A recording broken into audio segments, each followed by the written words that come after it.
फरवा साहिबा, मैं आपसे बुनियादी बात समझना चाह रहा हूँ। ये जेंडर बायस जो है ये तो अपनी जगह है, लेकिन अब एक नई शय भी है जो एक अरसे से हम विटनेस कर रहे हैं, online harassment. For instance Hina साहिबा ने एक ट्वीट कर दिया अपनी जमात के कोई मौक़िफ़ के हवाले से, उसके ऊपर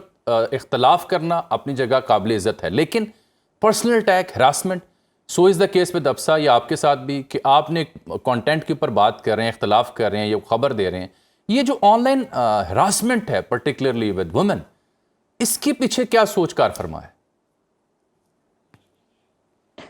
अच्छा, मैंने इसके ऊपर काफ़ी लिखा भी हुआ है, लेकिन मुझे सोशल मीडिया के हवाले से लगता है एक तो इम्प्यूनिटी भी है और एंटाइटलमेंट भी इस तरह से है कि उनको लगता है कि अगर हम ख़वातीन क्योंकि इजी टारगेट हैं, इन्हें हम कुछ भी कह सकते हैं तो हमारा क्या हो जाएगा। और वो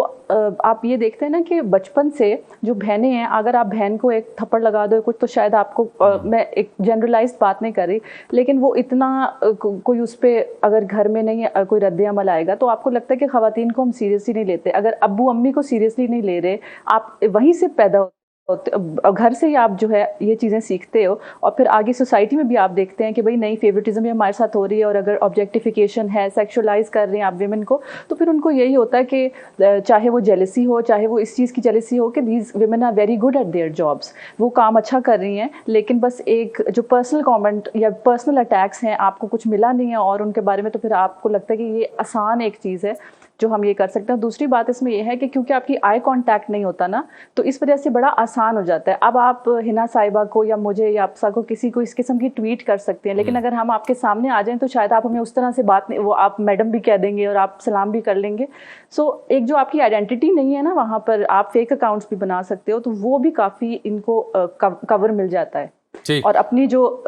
पर्सनल जिंदगी के अंदर जो स्ट्रगल्स हैं औरतों को लेके, अगर आप काफ़ी रिजेक्ट हुए हो तो और भी आपके काफ़ी वूंड्स हो सकते हैं, तो वो आपके लिए बड़ा आसान है। आप उन खवातीन के ऊपर प्रोजेक्ट करें जो कि फेमस हैं या जिन पर आपकी रसाई है। फरवा साहिबा, ये तो संजीदा मौजूद तो अपनी जगह हैं, लेकिन हमने अभी रिसेंटली देखा कि कुछ शादियाँ होती हैं, वो भी माहिर नफ्सियात की,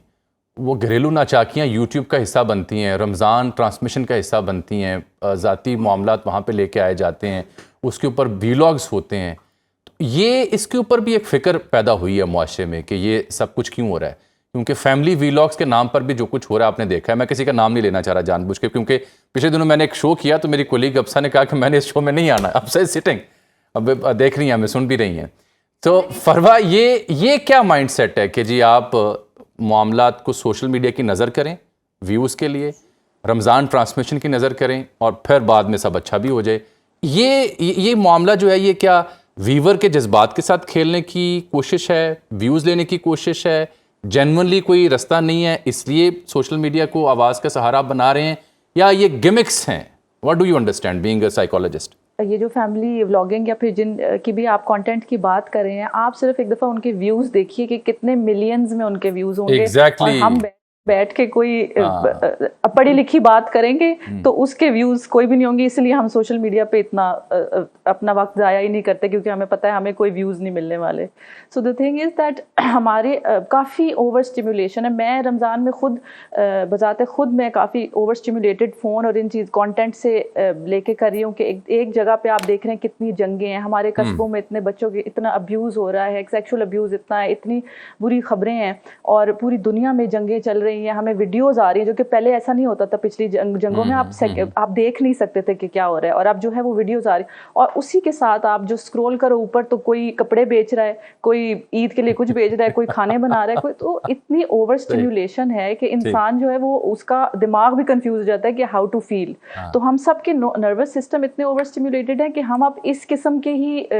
अगर आप कोई बोरिंग, जिसे मैं कहूँगी, वो शायद हमारे लिए थोड़ा हेल्दी कंटेंट हो तो हम नहीं देख सकेंगे। पहले हम 3 घंटे की मूवी देख लेते थे, अब हम वो नहीं देख सकते। अब आप एपिसोड्स भी बड़े बड़े नहीं देख सकते, आपको छोटे रील्स ने अटेंशन स्पैन इतना कम कर लिया। तो इंगेज करने के लिए, व्यूअर्स को इंगेज करने के लिए कि वो आखिर तक बने रहें, कुछ इस तरह की चीज़ें जो हैं, और फिर हमारे माशरे में डिवोर्स और फिर इस किस्म की कुछ चीज़ें हैं जो कि काफ़ी वो देखी जाती हैं और उनके बारे में काफ़ी लोगों को क्यूरियोसिटी होती है, तो वो फिर आपको यूज़ करते हैं। ज़ाहिर है फरवा साहिबा, जैसे हिना बता रही हैं कि बड़ी मेहनत करनी पड़ती है और अपना आप बनवाने के लिए, फिर उस बीच में समहाउ कुछ गिल्ट भी इम्पोज कर दिया जाता है कि घर को वक्त नहीं दे पा रहे, बच्चों को वक्त नहीं दे पा रहे। ये क्या फिनोमेना है, हाउ रियल इज इट, और इससे कैसे निपटा जाता है?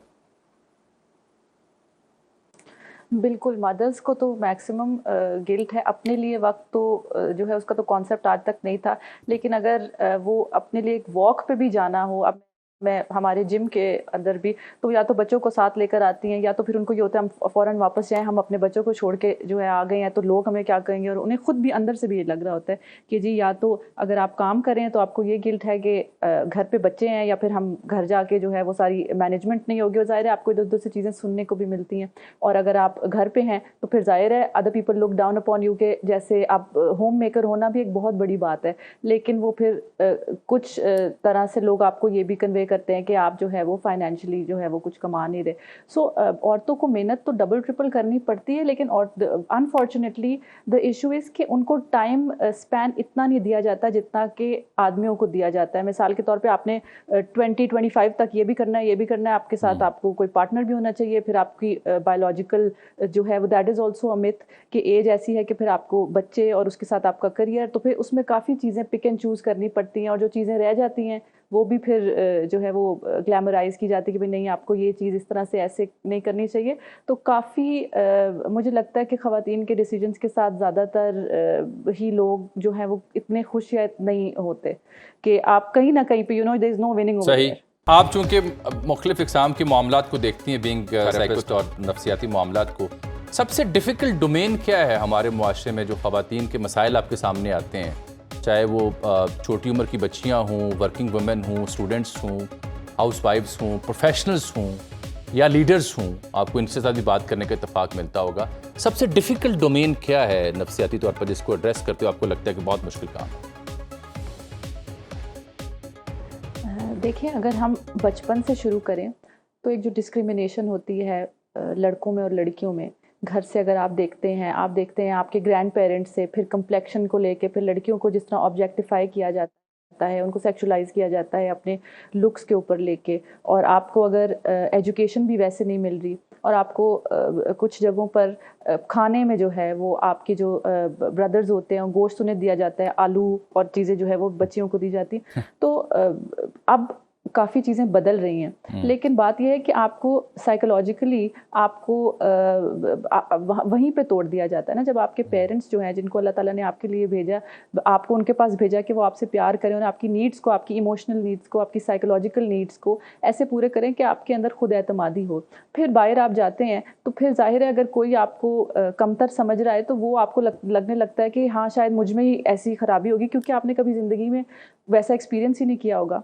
तो जैसे कि अभी हम ये बात कर रहे थे कि उन्हें हर जगह डबल काम करना पड़ता है। आप आजकल थेरेपी में भी औरतें जो हैं वो इन सब चीज़ों के ऊपर भी काम कर रही हैं। साथ में आदमी भी काफ़ी ज़्यादा जो है वो अब आते हैं अपनी मेंटल हेल्थ को लेके, लेकिन औरतों के लिए जो है वो ये सब चीज़ें भी बड़ी ज़रूरी हैं। और उसके अलावा सेक्सुअल अब्यूज़ जो है वो अगर हम देखें कि वो यंग बच्चों के लड़कों के साथ भी होता है, मगर बच्चियों के साथ भी होता है। और अगर आप किसी भी करियर में चले जाते हैं, नेपोटिज्म और हमारे ये वाले सारे मसाइल भी हैं, लेकिन साथ साथ अगर आप मीडिया कहें, अगर आप कहीं पर भी जाएं तो वहाँ पर जो एक ये सेक्सुअल अब्यूज़ का या फिर वहाँ पे सेक्सुअल डिस्क्रिमिनेशन का जो है वो आपको ये चीज़ देखनी पड़ती है ना, तो वो उससे इंसान का ज़्यादा नफ्सियाती तौर पे और जज्बाती तौर पे वैसे भी मोराल डाउन होता है कि आपको काम तो आप कर रहे हैं, हर चीज़ आपको वैसे ज़िंदगी में जो है वो आप सारे मसाइल अपने लेकर चल रहे हैं, और आप मुश्किल का ज़ाहिर इकोनॉमिक प्रॉब्लम्स हैं, हर किस्म के मसले हैं, लेकिन जब इस तरह की कोई चीज़ आती है तो फिर उससे आपका ज़्यादा ही मोराल जो है वो डाउन हो जाता है। ठीक। अफसर साहिबा, एक और उससे मिलता जुलता सवाल और मैं थोड़ा लाइटर करना चाह रहा हूँ। मैं आपसे जानना चाह रहा हूँ, सच्ची बताइएगा कि टॉक शो करते हुए, इंटरेक्ट करते हुए किस जमात की ख़वातीन है जिनके साथ गुफ्तगू में बड़ा लुत्फ़ आता है कि बहुत अच्छा इनके साथ मुज़ाकरा हो रहा है? ख़वातीन पॉलिटिशियंस मेरे ख़्याल से अजमल तमाम ही हमारे मेल हों या फीमेल हों, उनकी एक बात को तो अप्रिशिएट करेंगे एज़ अ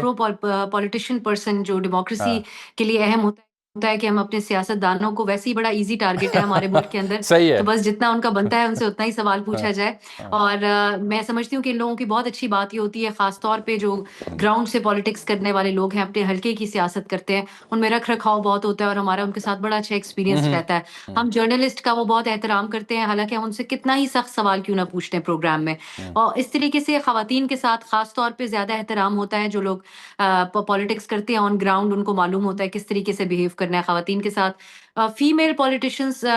मेरे ख़्याल से तीनों पार्टीज़ की पॉलिटिशियंस, तीनों जो हमारी बड़ी मेन स्ट्रीम पार्टीज़ हैं, पीपल्स पार्टी की भी एक अच्छी रिवायत है कि वो सवाल का जवाब देना सलाहियत, हौसला रखते हैं सवाल सुनने का। और इस तरीके से पीएमएलएन के अंदर और पीटीआई में भी, पीटीआई बीइंग ऑपोजिशन पार्टी जो रिसीविंग एंड पे है, उसमें भी बहादुर ख़वातीन हैं जो आज तक रिप्रेज़ेंट कर रही हैं अपनी पार्टी को, टॉक शोज़ में आकर खुलकर अपने ख़यालात का सही इज़हार है। कर रही हैं। फिर उसके बाद जो है वो पीएमएलएन हुकूमती जमात है और उन्होंने पंजाब के अंदर मरियम नवाज़ ने अपनी कैबिनेट में ख़वातीन को जगह दी और हमने देखा है कि उनकी भी रिप्रेजेंटेटिव्स जो हैं वो ख़वातीन बड़ी हेड स्ट्रॉन्ग ख़वातीन हैं जो अपने ख़यालात उनके मुकाबिल बैठा हुआ कितनी ही सख्त बात क्यों ना कर रहा हो, अंदाज़ कितना सख्त क्यों ना हो, वो जानती हैं कि उन्होंने किस तरीके से, तो बड़ा फ़ख्र महसूस भी होता है जब ख़वातीन हमारे टॉक शोज़ में ठीक, पॉलिटिशियंस आती हैं। और मैं समझती हूँ हम सेग्रीगेट नहीं करते वैसे, एक्चुअली जब हम फीमेल पॉलिटिशियंस के ठीक। साथ बैठते हैं तो उनको एज़ अ पॉलिटिशियन ट्रीट करते हैं, हाँ। एज़ अ फीमेल पॉलिटिशियन सिर्फ नहीं ट्रीट करते। जिंदाबाद जिंदाबाद। आप हिना परवेज़ भट्ट साहिबा, फरवा नकवी साहिबा और मोहतरमा अब्सा कोमल साहिबा, आप तीनों का बहुत शुक्रिया, आपने वक्त दिया, तफसीली गुफ्तगू की इन मसाइल के ऊपर और खुल के बात की।